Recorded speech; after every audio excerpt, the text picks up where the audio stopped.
Maid threw herself between the laughing nobles and the trembling vampire prince, her cleaning rags still clutched in her fists. The ballroom fell silent. What no one knew, the vampire king had been watching from the shadows, and seeing someone finally protect his outcast son made him step into the light for the first time in decades. Elena adjusts the crystal glasses on silver trays, her practiced hands moving silently through the grand ballroom of Castle Blackthorne. The autumn masquerade ball unfolds around her in waves of burgundy silk and candlelight, a quarterly tradition where vampire nobility displays wealth and power like peacocks preening their feathers. 3 years of service have made her invisible to most guests, their conversations flowing around her as if she were part of the furniture. Only Prince Adrian acknowledges her existence with polite nods when their paths cross in the corridors, a courtesy that surprises her each time. Tonight feels different.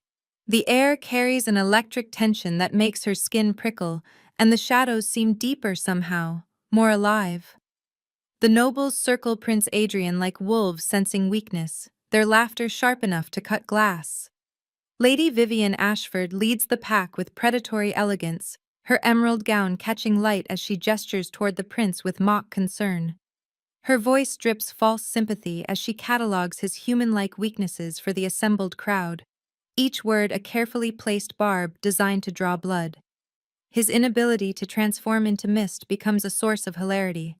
His preference for books over blood sports marks him as unfit for vampire society. His gentle nature, which Elena has always admired, becomes shameful softness in their twisted narrative. Perhaps he is more human than vampire, Vivian suggests with a theatrical sigh, drawing delighted gasps from nobles who feast on scandal like vultures on carrion. Elena watches Adrian's shoulders curl inward, his tall frame folding as if trying to disappear entirely. His pale hands tremble as he clutches a leather-bound volume against his chest, the book becoming his only shield against their verbal assault. She has seen him read in the library during quiet hours, his face animated with genuine curiosity about human history and philosophy, subjects forbidden to most vampires. He carries himself with quiet dignity despite his differences, never striking back at his tormentors, never using his royal status to silence their cruelty. The injustice of it burns in Elena's chest like acid. Lord Cedric Ravencroft steps forward with theatrical flourish, his scarlet coat glittering with golden thread. His suggestion cuts through the ballroom's chatter with surgical precision. Why not test the prince's abilities publicly, he proposes with false concern for the realm's future. Surely their future king should demonstrate his worthiness before such distinguished guests. Now please take a moment and subscribe to our channel and comment where you are watching from and what time is it.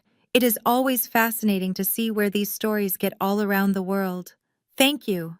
The foreign ambassadors murmur agreement, their eyes glinting with political calculation. Elena sees the trap closing around Adrian, the way his breathing quickens as panic sets in. Something inside her snaps like a bowstring drawn too tight. Her servant's training screams warnings about position and protocol, about the fatal consequences of defying noble will, but her heart drowns out those careful lessons with a single thunderous truth. Someone has to stop this. Someone has to protect him. Her tray hits marble with the sound of a crystal funeral, shards exploding across the floor like fallen stars.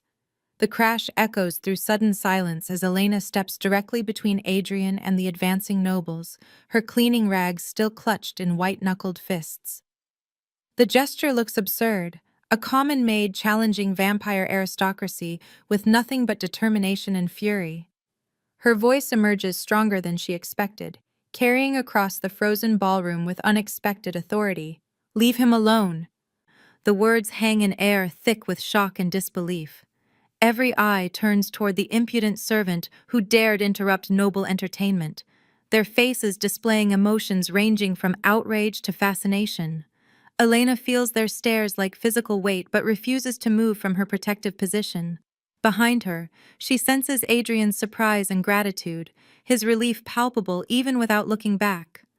What none of them notice is the figure materializing from shadows behind the great marble pillars, ancient presence bleeding into reality like smoke becoming solid.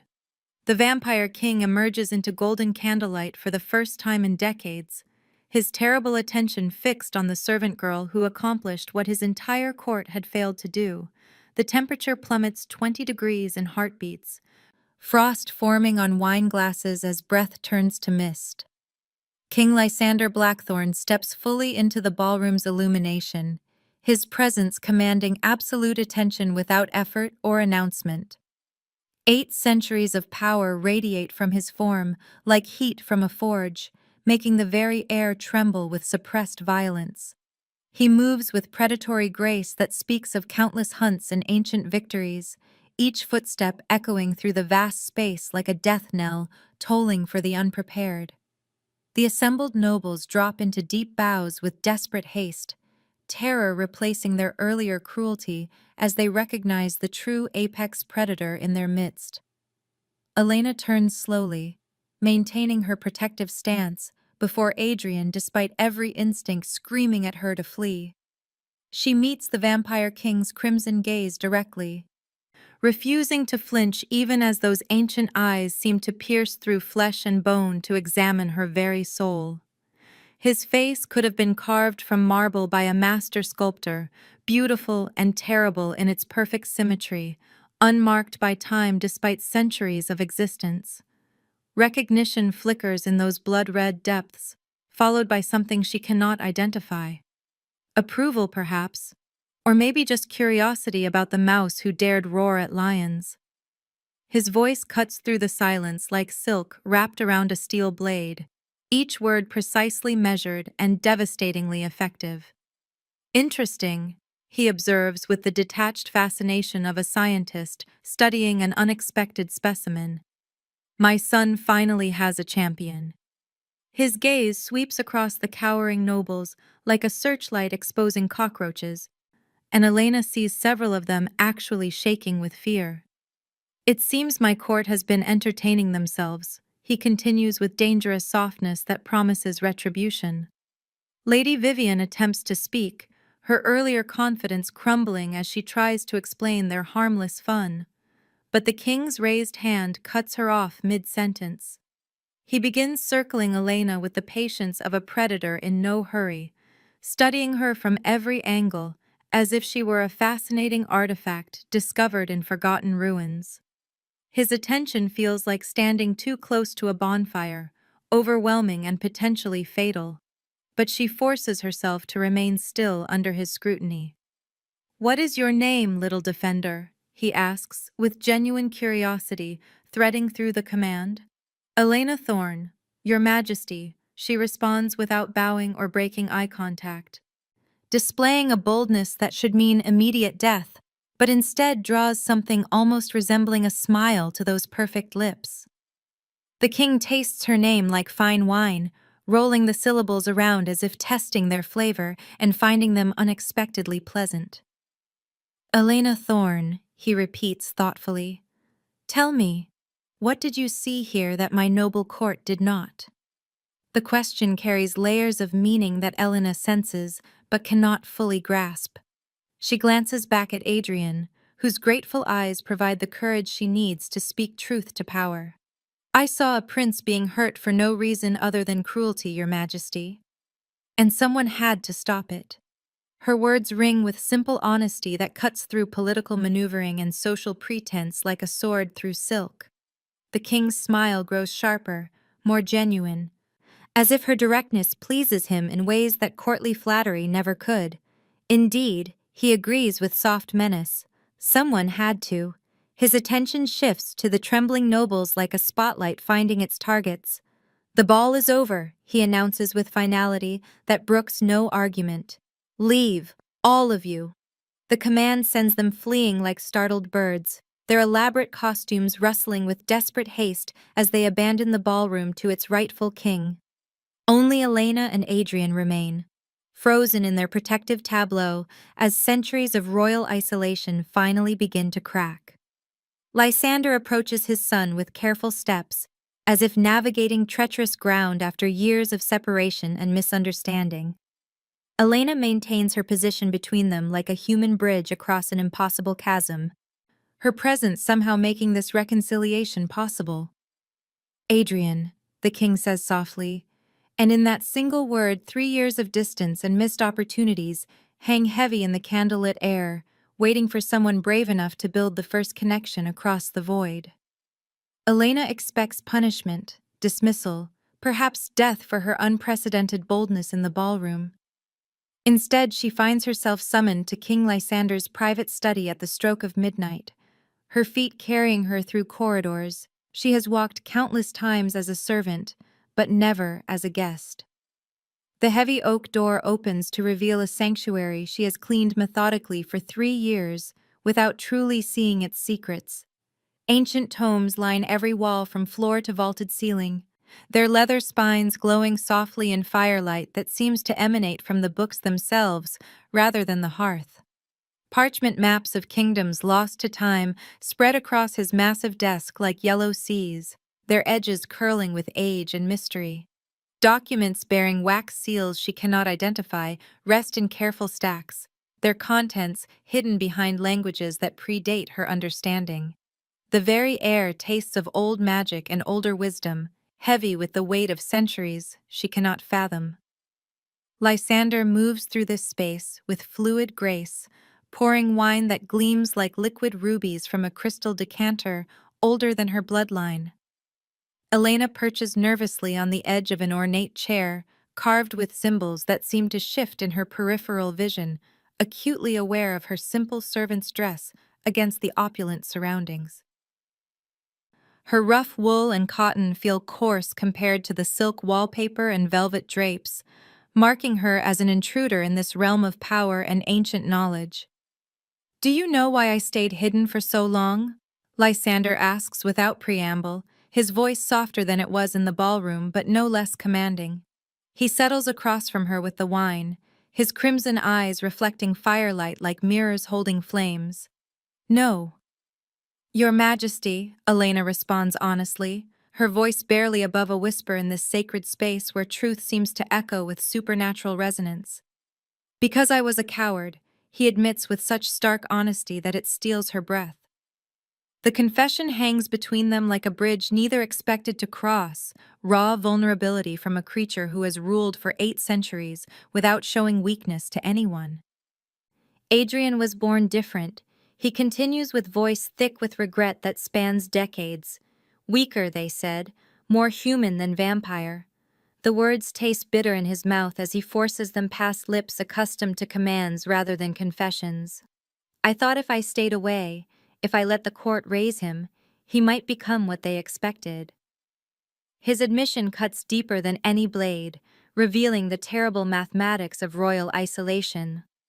"I abandoned my son to protect him from my own fears," he concludes with the weight of centuries pressing down on every syllable. Elena watches firelight dance across his sharp features, seeing for the first time not the terrible vampire king, but a father consumed by doubt and self-recrimination.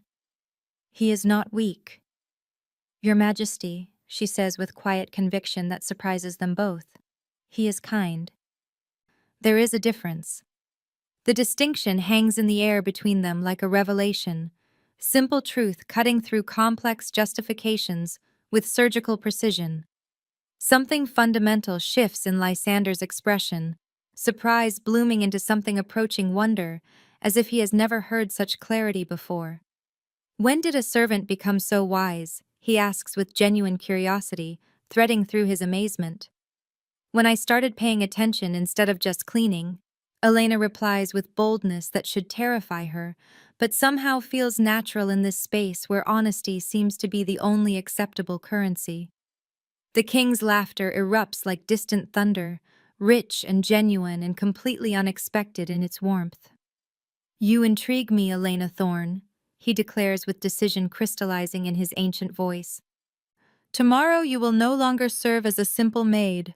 You will be Adrian's personal attendant, his protector, if you will." Elena's heart pounds against her ribs like a caged bird seeking freedom, the magnitude of this transformation overwhelming her completely. "Your Majesty, I am not qualified," she protests weakly, knowing even as she speaks that the decision has already been carved in stone. "You are the only person in this castle qualified," he counters with absolute certainty that brooks no argument. "You are the only one who sees him as he truly is." His crimson eyes hold hers with intensity that seems to peer directly into her soul, finding qualities there that she never knew existed. Elena's promotion sends shockwaves through Castle Blackthorne's rigid hierarchy, like stones thrown into still water. Ripples of disruption spreading through every level of service and nobility. Marcus Sterling seeks her out before dawn, the head butler's weathered face creased with concern that speaks of genuine affection earned through 3 years of patient mentorship.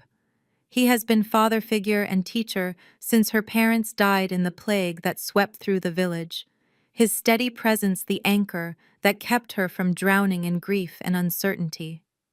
"The nobles will not forget tonight," he cautions as he helps her gather her few possessions from the servants' quarters, his hands gentle but his voice urgent with warning. "Especially Lady Vivian." His words carry the weight of decades spent navigating courtly dangers, understanding the deadly currents that flow beneath polite conversation and social ceremony. Elena's new quarters near the prince's chambers feel impossibly luxurious after years in the servants' dormitory, with actual windows overlooking gardens instead of brick walls, and a fireplace that belongs to her alone rather than shared with a dozen other maids. But luxury feels secondary to the revelation of her expanded role. The way doors previously locked now swing open to reveal the castle's hidden dynamics. As Adrian's attendant, she discovers the prince's secret studies, chambers filled with forbidden knowledge that explains his differences in ways the court never considered. Ancient languages cover his desk in careful script. Human history fills leather journals with his thoughtful observations. Philosophy texts, banned by vampire law, rest openly on his shelves like declarations of rebellion. He dreams of bridges between their worlds rather than the dominance his kind traditionally requires, his gentle nature not weakness, but evolution toward something unprecedented. "Father thinks I am broken," Adrian confides during one of their walks through the castle's midnight gardens, moonlight turning his pale features ethereal as shadows dance around them. "Maybe I am," he continues with self-doubt that breaks Elena's heart. "I cannot transform completely, cannot compel human minds, cannot feed without getting sick." His litany of supposed failures sounds like accusations he has heard so often they have become internalized truth. "Or maybe you are evolved," Elena suggests with sudden insight that surprises them both, the thought emerging fully formed as if it had been waiting for this moment to surface. "Maybe you are what vampires could become." Her words hang in the cool night air like prophecy, reframing his differences as advantages rather than defects, his gentleness as strength rather than weakness. Their friendship deepens through shared books and quiet conversations that span hours without either noticing time's passage. Elena teaches Adrian about human customs and celebrations, the simple joys his kind has forgotten in their pursuit of power and immortality.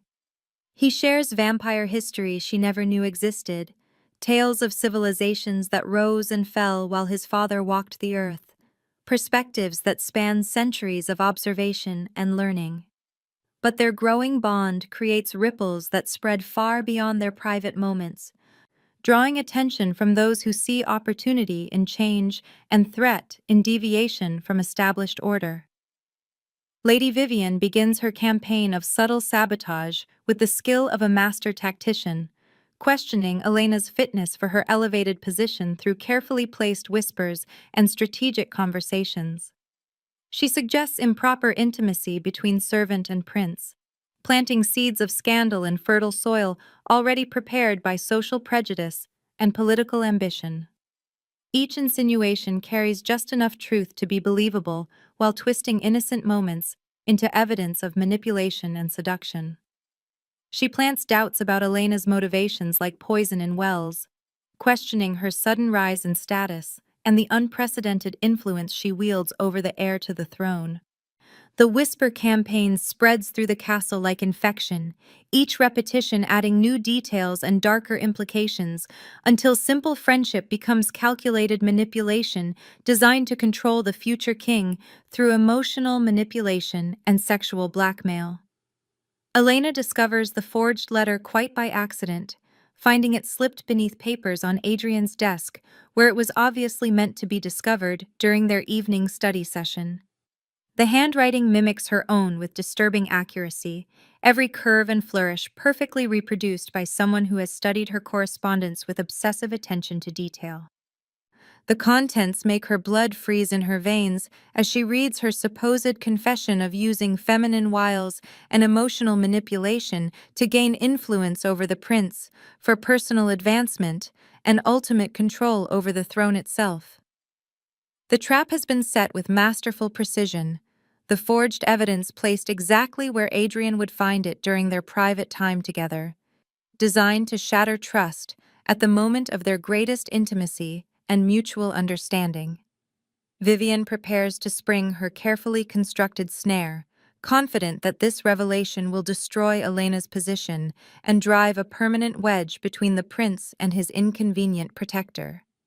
Elena's world tilts on its axis when Marcus Sterling summons her to his private quarters in the castle's deepest levels, spaces she never knew existed despite 3 years of service in every corner of Blackthorne's domain. The head butler's rooms proved to be a hidden archive, walls lined with documents and faded portraits that speak of secrets carefully preserved through decades of silence. His weathered hands shake as he produces a wooden chest from beneath his bed, the lock clicking open with the weight of finality. "Your mother was not just a servant, Elena," he begins with voice heavy with the burden of long-kept truth. "She was Lady Catherine Thorne, disowned by her family for falling in love with a human blacksmith, your father."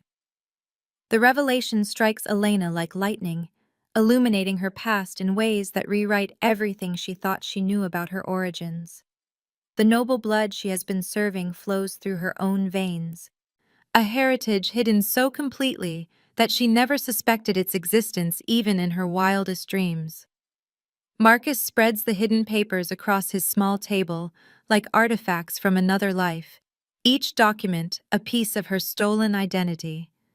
Birth certificates bearing the Thorne family crest, letters written in her mother's careful script but never sent, portraits showing a woman whose features Elena recognizes in her own reflection but never understood. "She took work as a servant to stay close to your father after her family cast her out," Marcus explains, as Elena's trembling fingers trace the edges of documents that prove her noble birth. "She died protecting that secret, choosing love over status, even when it cost her everything, including her life." The weight of this revelation reshapes Elena's understanding of her own motivations, her protective instincts toward Adrian suddenly making sense in ways that transcend simple servant loyalty. "Why tell me now?" she whispers, as her hands shake while holding her mother's portrait, seeing in those painted features the aristocratic bearing she never recognized in herself. "Because Lady Vivian knows," Marcus replies with grim certainty that chills Elena's blood. "She has been investigating your background with the thoroughness of a predator stalking prey, and she is close to uncovering the truth. She plans to use it to destroy you, claiming you manipulated your way into Adrian's trust through deliberate deception about your true identity." The trap becomes clear with horrifying precision. Vivian's strategy revealed as far more sophisticated than simple character assassination. The discovery of Elena's noble heritage will be twisted into evidence of calculated manipulation, proof that she deceived the prince about her station to gain access and influence through false pretenses. The weight of noble blood makes Elena's service to Adrian infinitely more complex than she ever imagined. She is not a simple servant protecting her master out of loyalty or affection, but a displaced noble defending an outcast prince, their parallel circumstances creating bonds deeper than either realized. The revelation deepens when she understands that her mother faced the same impossible choice between love and status, between truth and safety, between following her heart and preserving her position in the world that birthed her. That evening, Elena tells Adrian everything, her voice steady despite the magnitude of what she reveals as they stand together on his private balcony, overlooking the moonlit kingdom spread below them like a tapestry woven from shadow and silver. His reaction surprises her completely, not shock or betrayal, but profound relief washing across his features like dawn breaking after the longest night. "I knew you were different," he says with conviction that speaks of months of careful observation and growing understanding. "You carry yourself like nobility, speak like someone educated far beyond a servant's station, display instincts for protocol and politics that come from breeding rather than training. Now I understand why." Their conversation flows with new honesty as Elena shares the details of her mother's sacrifice, the way love triumphed over social expectations, even at the cost of everything Catherine Thorne had been raised to value. Adrian listens with the intensity of someone finally understanding puzzle pieces that never quite fit before, seeing Elena's protective instincts and natural grace in the context of her hidden heritage. But their moment of revelation is shattered by commotion in the courtyard below, the sound of horses and urgent voices carrying through the night air with news that will reshape their world once again. King Lysander has returned from his 3-day journey to neighboring vampire territories, his early arrival and the tension radiating from his escort suggesting that the political landscape has shifted in dangerous ways during his absence. Lysander's emergency council meeting convenes within the hour, the great hall filled with tension thick enough to taste as representatives from across the kingdom gather to hear news that will determine their future. Elena positions herself in the servants' alcove behind tapestries that allow her to witness everything while remaining invisible, her new understanding of court dynamics, making every gesture and expression meaningful in ways she never grasped before. The king's report reveals threats growing like storm clouds across the vampire territories of Europe, ancient alliances fracturing as supernatural courts choose sides in an approaching conflict that will reshape their entire world. Traditional vampires who view humans as nothing more than cattle for feeding face off against progressive factions seeking some form of coexistence. The philosophical divide creating political tensions that threaten to explode into open warfare. Adrian's perceived weaknesses have become ammunition for enemy courts, his human sympathies and inability to display traditional vampire powers transformed into evidence that the Blackthorne line is losing its strength and fitness to rule. Foreign ambassadors whisper that perhaps new leadership is needed, that the old ways must be preserved against dangerous innovation and weakening bloodlines. Elena watches from the shadows as Lysander faces mounting pressure to name a different heir, the political calculus becoming brutally clear as nobles who once paid lip service to Adrian's eventual rule now openly question his suitability.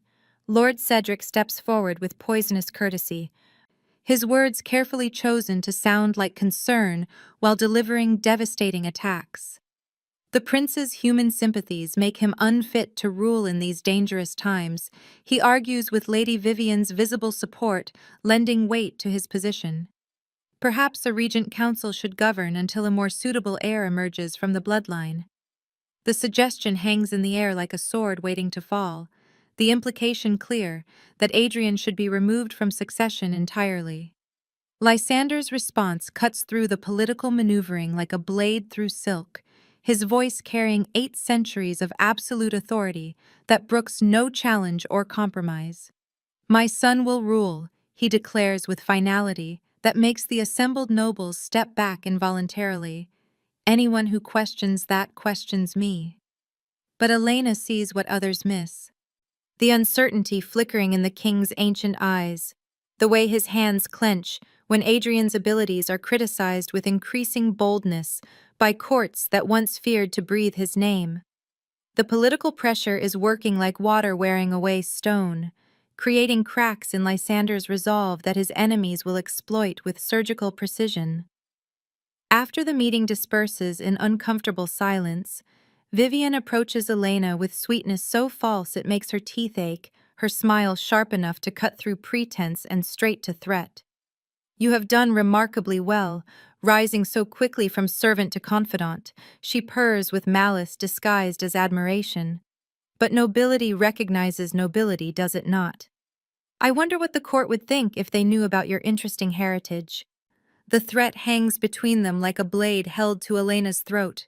Vivian's knowledge of her noble blood transformed into a weapon designed to destroy everything she has built with Adrian. The trap reveals its full scope as Elena realizes she is caught between exposure and silence, with Adrian's position as heir hanging in the balance of her response to this calculated blackmail.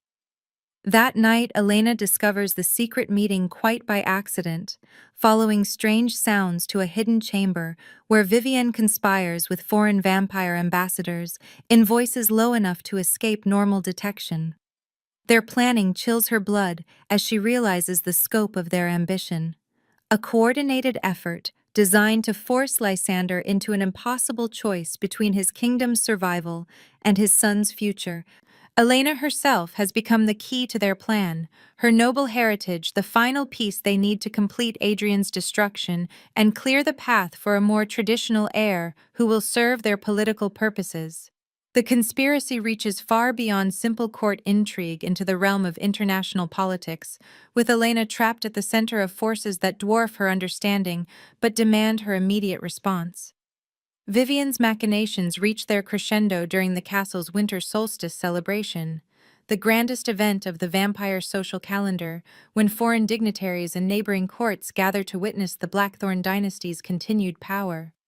The great hall blazes with thousands of candles that cast dancing shadows across tapestries depicting 8 centuries of vampire conquest, while servants move like ghosts between tables laden with delicacies that speak of wealth beyond mortal comprehension. Foreign vampire dignitaries fill every corner of the vast space, their ancient eyes sharp with political calculation as they observe every gesture and expression for signs of weakness they can exploit in future negotiations. Elena moves through her elevated duties with growing dread that sits in her stomach like a stone, her newly refined instincts screaming warnings about the trap she can feel closing around her and Adrian with inexorable precision.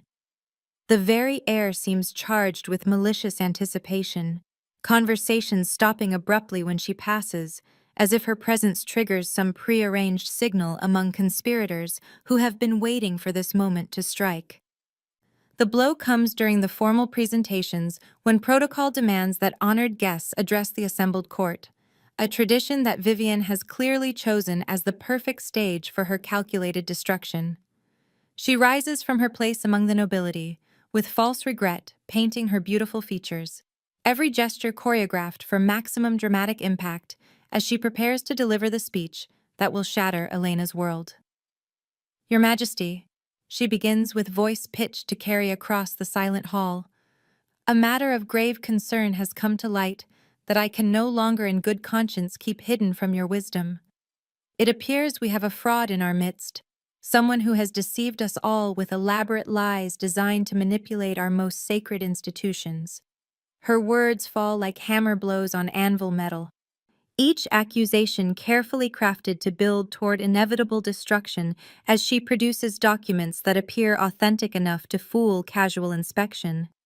The forged papers tell a story of calculated deception that transforms Elena's protective instincts into evidence of criminal manipulation, claiming that the humble maid is actually Elena Ashford, a distant relation of Vivian's own family who stole a servant's identity to infiltrate the castle with the specific goal of seducing and corrupting the prince through false noble credentials and sophisticated psychological manipulation.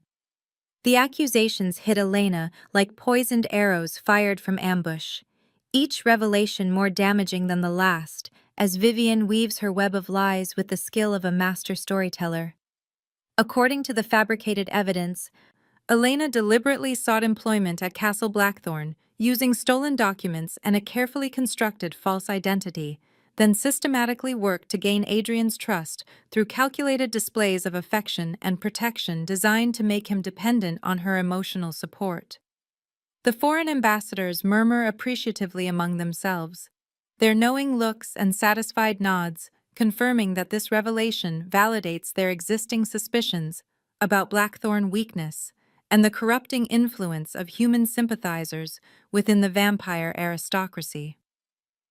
Adrian leaps to Elena's defense with passionate intensity that should vindicate her, but instead provides Vivian with additional ammunition for her carefully planned assault. "See how she has twisted the prince's mind," she declares with theatrical triumph as Adrian's emotional response plays directly into her hands. He defends her even against clear evidence of betrayal and manipulation, proving how completely she has corrupted his judgment and compromised his fitness to rule. The accusation transforms Adrian's loyalty into evidence of Elena's success at manipulation, his genuine affection becoming proof of her criminal effectiveness at psychological control. King Lysander's face becomes a mask carved from stone, his ancient features revealing nothing of the calculations racing through his immortal mind as he weighs political necessity against personal truth.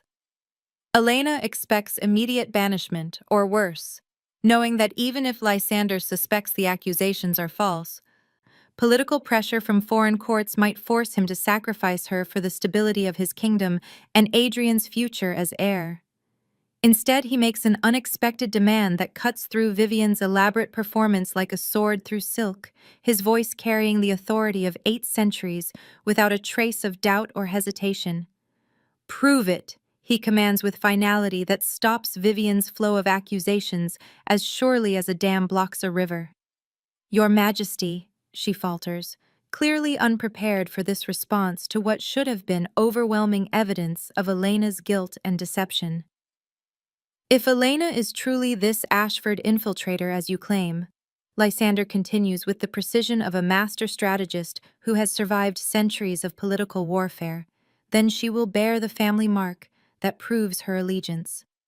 All noble vampires brand their human servants with their house seal to prevent exactly this sort of deception. Show us her mark." Elena's heart pounds against her ribs like a trapped bird as she realizes that Lysander has given her an opening she never expected, a chance to prove her innocence in ways that Vivian cannot have anticipated. She has no mark because she is not Vivian's servant or anyone else's property, but she does possess something far more valuable than any brand burned into flesh by vampire masters.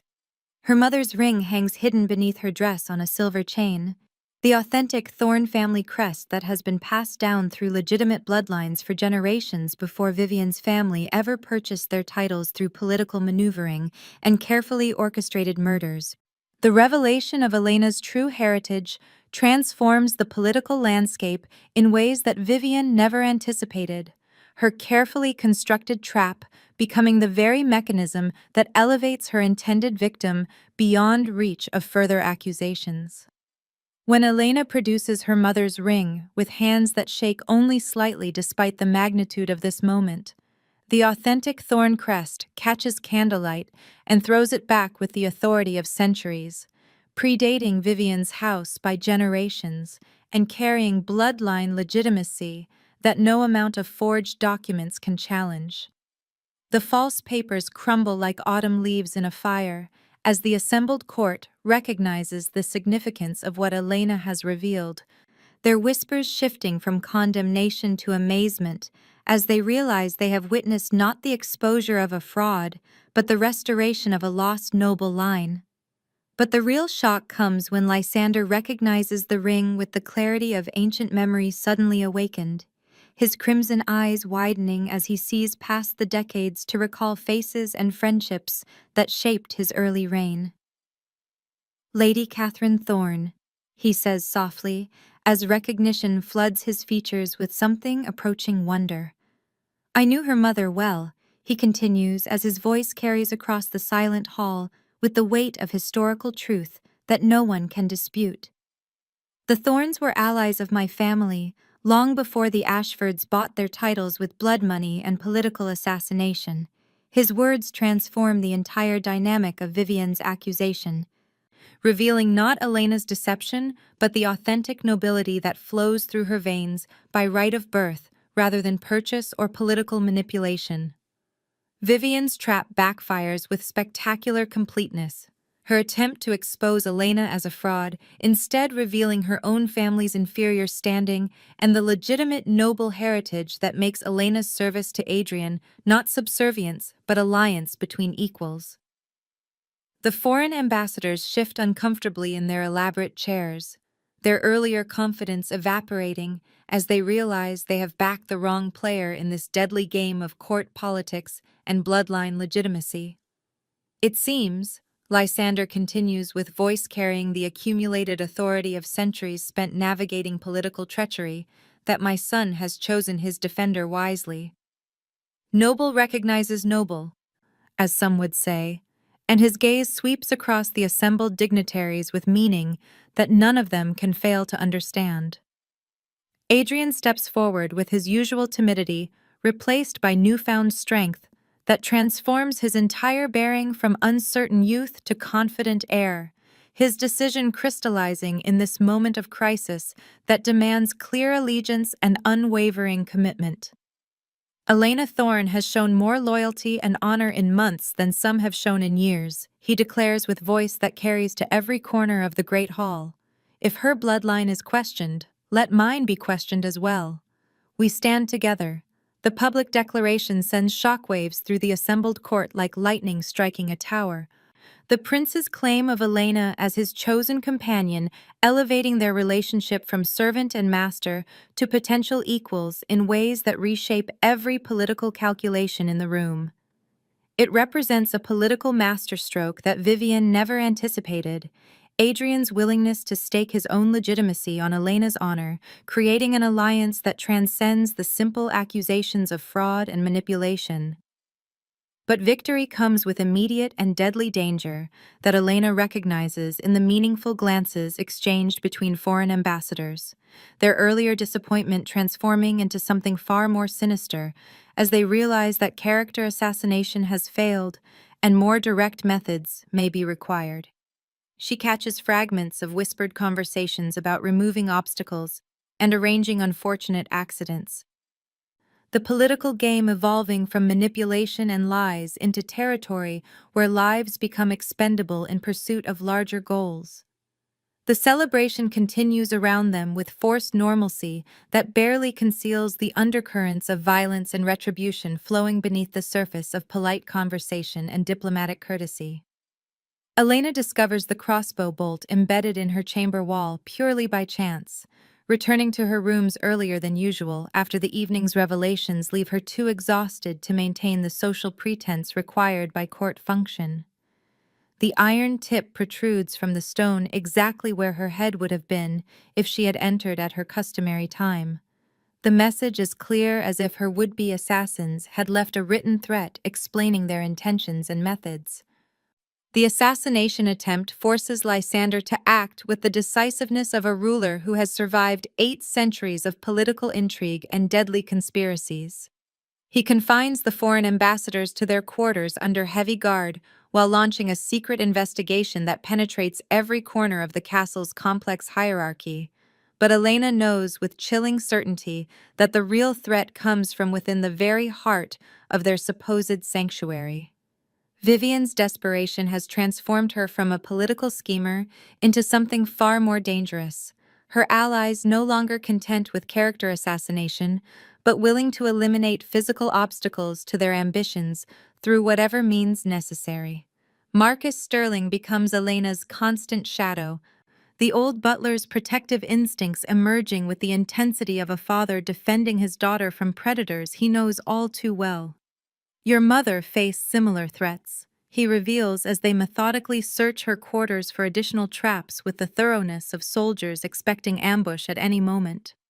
Nobles who could not accept her choices tried to remove her permanently, he continues with voice heavy with long-suppressed truth.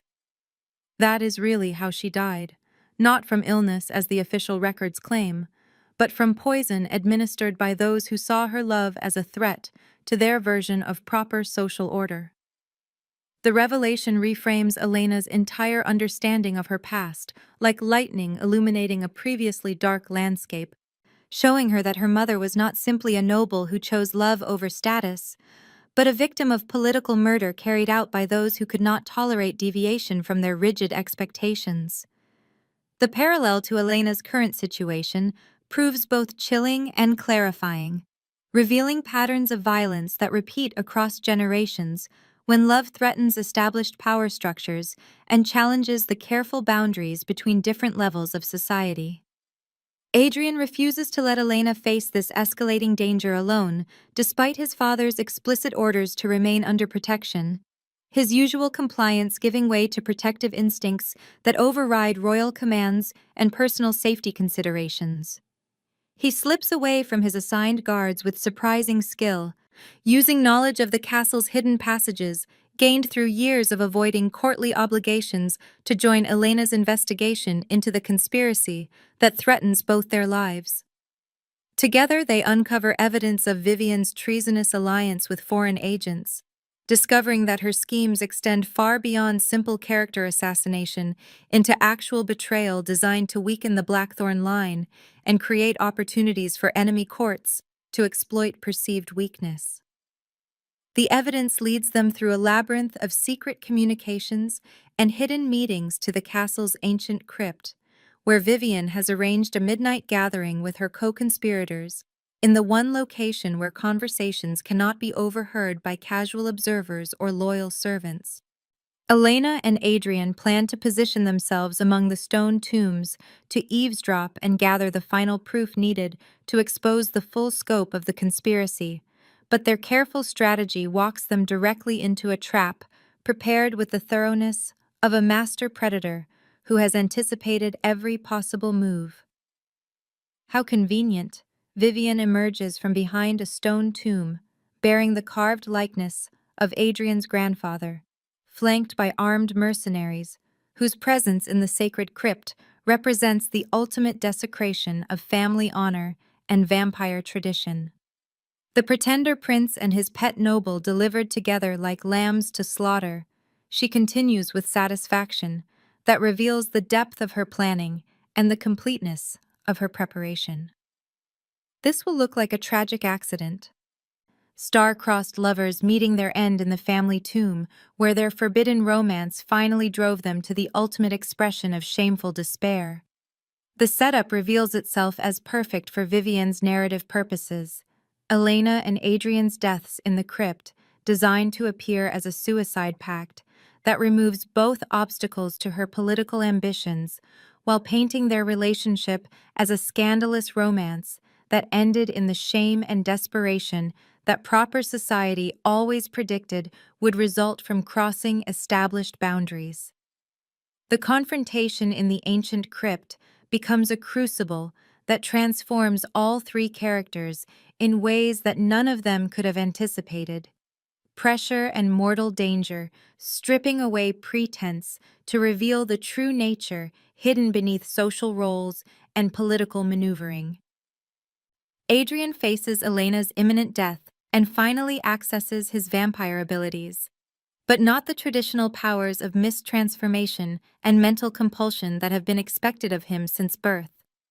Instead, his emotional connection to Elena triggers a protective fury that manifests as enhanced speed and strength beyond anything the mercenaries expect from the supposedly weak prince, allowing him to fight with effectiveness that surprises everyone, including himself.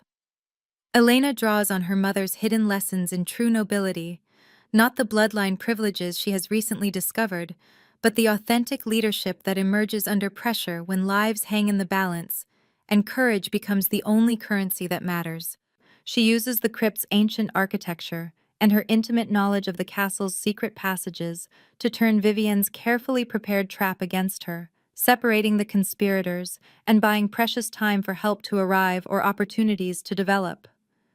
But the real transformation of this deadly confrontation comes when King Lysander materializes from the shadows, not arriving to rescue them as desperate father and king, but revealing that he has been tracking this conspiracy from its very beginning, with the patience and cunning of a predator who has learned to wait for the perfect moment to strike.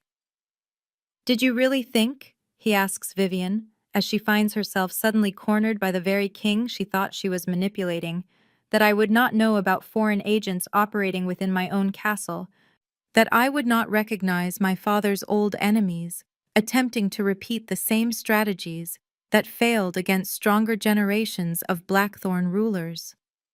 Lysander's emergence reveals the deeper political game that has been unfolding beneath the surface drama of court intrigue and personal relationships, showing that he deliberately allowed Vivienne's conspiracy to develop so he could expose the entire network of traitors and foreign agents threatening his kingdom's stability.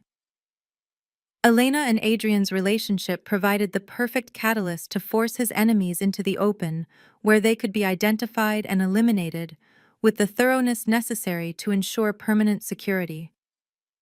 "You made one crucial error in your calculations," Lysander tells Vivienne as his guards emerge from concealment to secure the conspirators with efficient violence that speaks of long experience with such operations. "You assumed that my son's differences made him weak, but strength manifests in many forms, and sometimes the greatest power lies in the ability to inspire genuine loyalty in others, rather than commanding obedience through fear and dominance." Vivian's final desperate gambit involves attempting to stab Elena with a poisoned blade hidden in her sleeve, but Adrian moves faster than humanly possible to catch her wrist in an iron grip that stops the attack before it can connect. His vampire abilities have not been absent as everyone assumed, but evolving into something unprecedented that draws power from emotional connection rather than predatory isolation, love rather than fear, protection rather than domination. The foreign ambassadors find themselves stripped of their co-conspirator and facing a choice between acknowledging Adrian's legitimacy and accepting the alliance terms offered by a clearly stronger Blackthorne dynasty, or facing the consequences of their attempted interference in vampire politics that they now understand they have gravely underestimated. They choose diplomacy over destruction, recognizing that their careful plans have not only failed but revealed weaknesses in their own positions that Lysander will certainly exploit if they continue their aggressive strategies against his reformed kingdom. The week following the crypt confrontation brings revelations that reshape the castle's entire social structure with the thoroughness of an earthquake, restructuring familiar landscape. Each discovery forcing courtiers and servants alike to reconsider assumptions they have held for decades about the nature of vampire power and the possibilities for evolution within their rigid hierarchy. Adrian's new abilities emerge as something unprecedented in vampire history, enhanced by emotional connection rather than diminished by it in ways that challenge every traditional understanding of how supernatural strength should manifest and grow.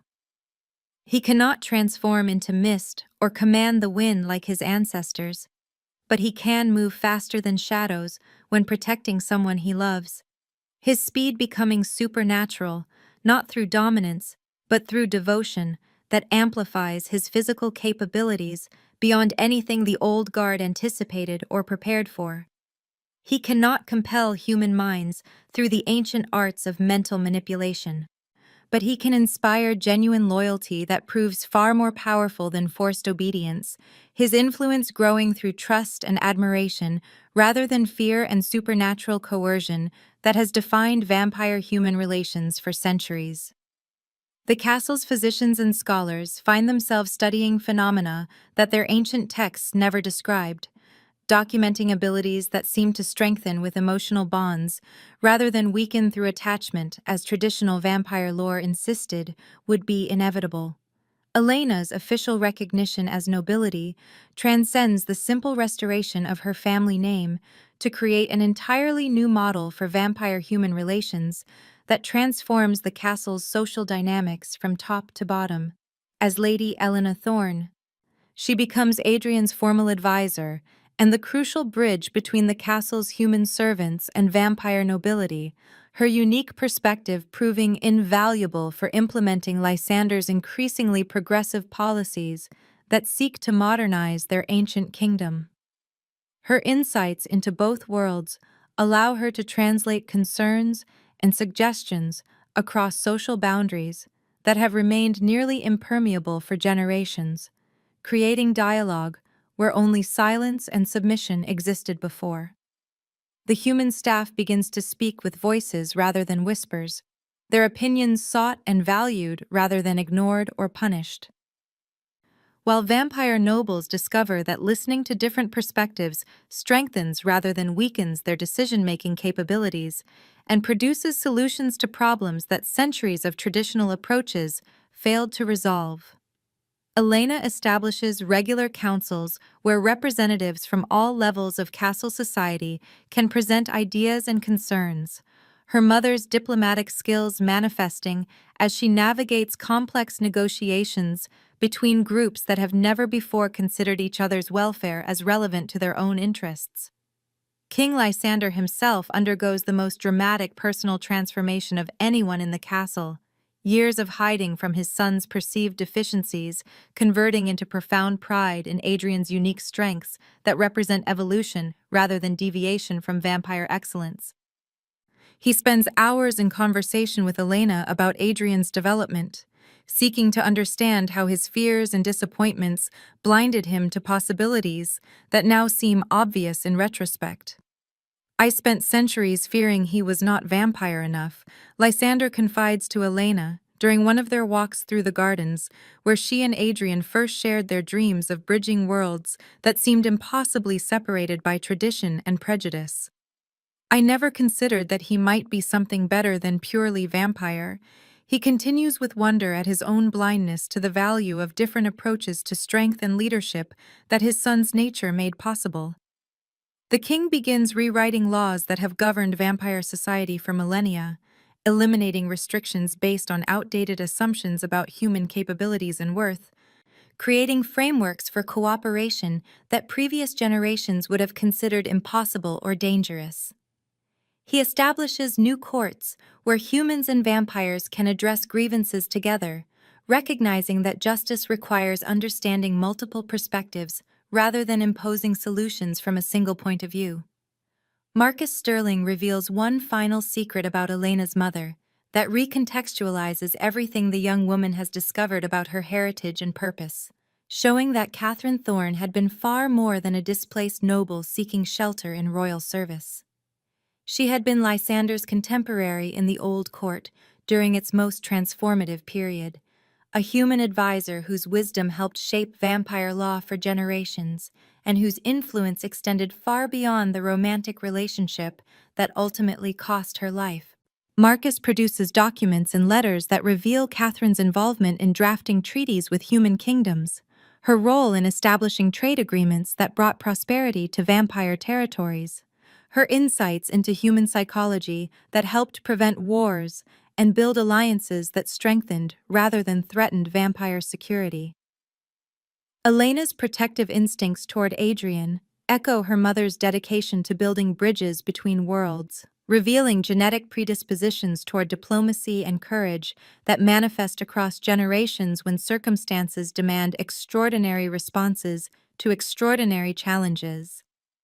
The parallels between mother and daughter extend beyond personality to encompass vision and capability, both women possessing intuitive understanding of how cooperation can achieve what conquest cannot, and how protection creates stronger foundations than domination ever could establish. Catherine's hidden journals, preserved by Marcus through decades of secrecy, provide Elena with roadmaps for navigating political complexities and building coalitions that survive challenges and opposition from those committed to maintaining traditional power structures. The political ramifications of these revelations extend far beyond their individual kingdom to influence vampire courts across the known world. As word spreads of the prince whose strength comes from connection rather than dominance, and who found his greatest power in defending rather than conquering those under his protection. Ambassadors arrive from progressive vampire territories seeking to understand how Castle Blackthorne achieved such dramatic transformation without triggering the rebellions and chaos that traditional vampire wisdom insisted would result from treating humans as equals rather than subjects. Other vampire courts begin experimenting with similar reforms, discovering that cooperation produces superior results to coercion in virtually every measurable category of governance and social stability. Trade relationships flourish as human merchants find themselves welcomed rather than merely tolerated, their expertise valued, and their innovations adopted rather than dismissed as inferior to vampire traditions that may have outlived their usefulness. Military alliances strengthen as human soldiers fight alongside vampire warriors with enthusiasm born of respect rather than compulsion, their combined capabilities exceeding what either group could achieve independently. The age-old assumption that vampire strength requires human subjugation begins crumbling as evidence mounts, that shared purpose creates more powerful foundations than fear ever could. Revolutionary concepts spreading from kingdom to kingdom as progressive rulers recognize opportunities for improvement that traditional approaches never offered. 6 months later, Castle Blackthorne has become a beacon for the changing vampire world. Its transformation from fortress of fear into center of cooperation, attracting attention from progressive thinkers and reformers throughout supernatural society who seek practical examples of successful change implementation. Elena and Adrian work together as true equals, their relationship having evolved from protector and protected dynamic into genuine partnership in both governance and affection that sets new standards for what vampire-human alliances can achieve when built on mutual respect rather than hierarchical dominance. Their bond represents far more than personal romance, embodying the living possibility of vampire evolution and the practical benefits of embracing change rather than clinging to traditions that no longer serve contemporary needs or address modern challenges effectively. They establish joint committees to address everything from castle maintenance to international diplomacy, their combined perspectives producing innovative solutions that neither could have developed independently. Elena's understanding of human concerns and capabilities complements Adrian's knowledge of vampire history and supernatural politics, creating synthesis that strengthens decision-making and produces policies that benefit all residents rather than favoring one group over another. Their public appearances together demonstrate the possibility of genuine partnership across species lines, inspiring similar relationships in other courts and gradually normalizing cooperation that previous generations would have considered impossible or dangerous. The Winter Masquerade Ball returns to Castle Blackthorne's Great Hall, but with a completely transformed dynamic that showcases the depth of changes that have taken root throughout the castle's social structure during months of careful reform and patient relationship building. Human servants move with dignity rather than fear, knowing their voices matter in discussions about working conditions and castle operations, their suggestions implemented when practical, and their concerns addressed with genuine attention rather than dismissive contempt. Vampire nobles engage in actual conversation rather than treating humans as sources of cruel entertainment, discovering that meaningful dialogue produces insights and perspectives unavailable through traditional power dynamics based solely on dominance and submission. The celebration showcases cooperation instead of oppression, with entertainment that uplifts rather than degrades, and interactions that build community rather than reinforcing rigid hierarchies that stifle innovation and growth. Musicians collaborate across species lines to create new forms of art that blend human creativity with vampire sophistication, producing performances that exceed what either tradition could achieve independently. Dancers move in patterns that represent unity rather than separation, their choreography telling stories of alliance rather than conquest, cooperation rather than domination. Food and drink flow freely among all guests, regardless of status or species, the feast representing abundance shared rather than resources hoarded by those with power, while others suffer want or hunger. Elena wears her mother's restored family jewels as symbols of heritage reclaimed and dignity restored. Her position as both Lady Thorne and Prince Adrian's chosen companion, officially recognized by courts throughout the vampire world, and celebrated rather than merely tolerated. But the external symbols of status and recognition matter far less than the substantial changes they represent in how vampire society approaches questions of worth and belonging. The fundamental shift from bloodline purity to character excellence that Elena and Adrian have helped create through their example and dedication to building something better than what they inherited. The jewels themselves tell stories of transformation, each piece representing different aspects of her mother's legacy and Elena's own journey from hidden servant to acknowledged noblewoman. From protector to partner, from bridge builder to architect of social change. Adrian's speech to the assembled court reflects his complete transformation from trembling outcast who doubted his own worth into confident leader who understands his unique strengths and their applications to the challenges facing their evolving kingdom. Strength is not about the power to dominate others through fear and supernatural compulsion, he declares to nobles and servants alike, his voice carrying across the great hall with authority earned rather than inherited. It is about the courage to protect what matters most, the wisdom to listen before acting on assumptions that may prove incorrect, and the ability to inspire others to become better than they thought possible when given genuine support and encouragement, rather than criticism and control. His words resonate through the hall, not because of ancient vampire powers of compulsion, but because they speak truth that listeners recognize and value, representing principles that create rather than destroy, that build rather than tear down, that strengthen communities rather than dividing them into oppressors and victims.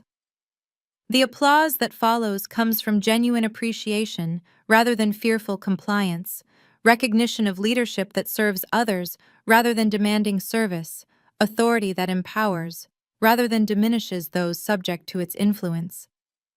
King Lysander watches from his throne no longer hidden in shadows, but fully present as a father whose pride in his son's unique path has replaced decades of worry about deviation from traditional vampire excellence, his understanding transformed by evidence that strength manifests in many forms beyond the narrow definitions that previous generations accepted without question.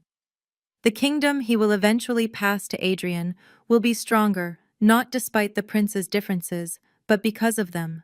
More resilient, because it embraces change rather than resisting it.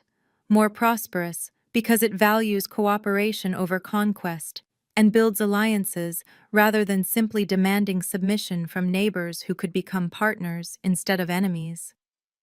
Lysander sees in his son's reign the possibility of vampire society evolving beyond the limitations that have restricted their potential for centuries, growing into something greater than the sum of its traditional parts, achieving excellence through inclusion rather than exclusion.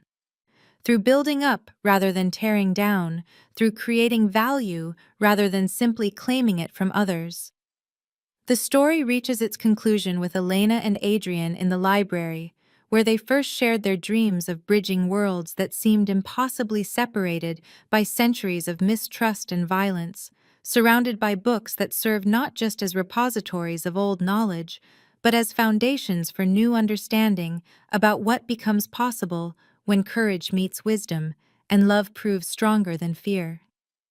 The library itself has grown during their months of transformation, adding volumes that document their innovations and reforms, preserving lessons learned through trial and error for future generations who will face their own challenges and opportunities for positive change. They sit together reading not ancient histories of vampire conquests, but contemporary accounts of successful cooperation, planning not military campaigns, but cultural exchanges, discussing not strategies for domination, but methods for building understanding across differences that once seemed insurmountable. The castle's future stretches ahead through years uncertain but hopeful, built on the radical but proven idea that protection and connection create greater powers than fear and control ever could. That strength grows through service rather than dominance, and that the greatest legacy any ruler can leave involves teaching others to surpass rather than merely follow their example. Outside the library windows, the first snow of another winter falls softly against diamond-paned glass that has witnessed centuries of vampire history. But the bone-deep cold that once filled Castle Blackthorne's halls and corridors has been replaced by something immeasurably warmer and more sustaining: the living possibility of positive change, the strength discovered in unlikely alliances between supposed enemies, and the enduring power that belongs to those brave enough to stand up for what is right, even when tradition and prejudice align against them. The snow settles on gardens where human and vampire children will someday play together, on walls that will shelter cooperation rather than enforce separation, on foundations strong enough to support whatever challenges the future may bring to this transformed kingdom that chose evolution over stagnation and hope over fear.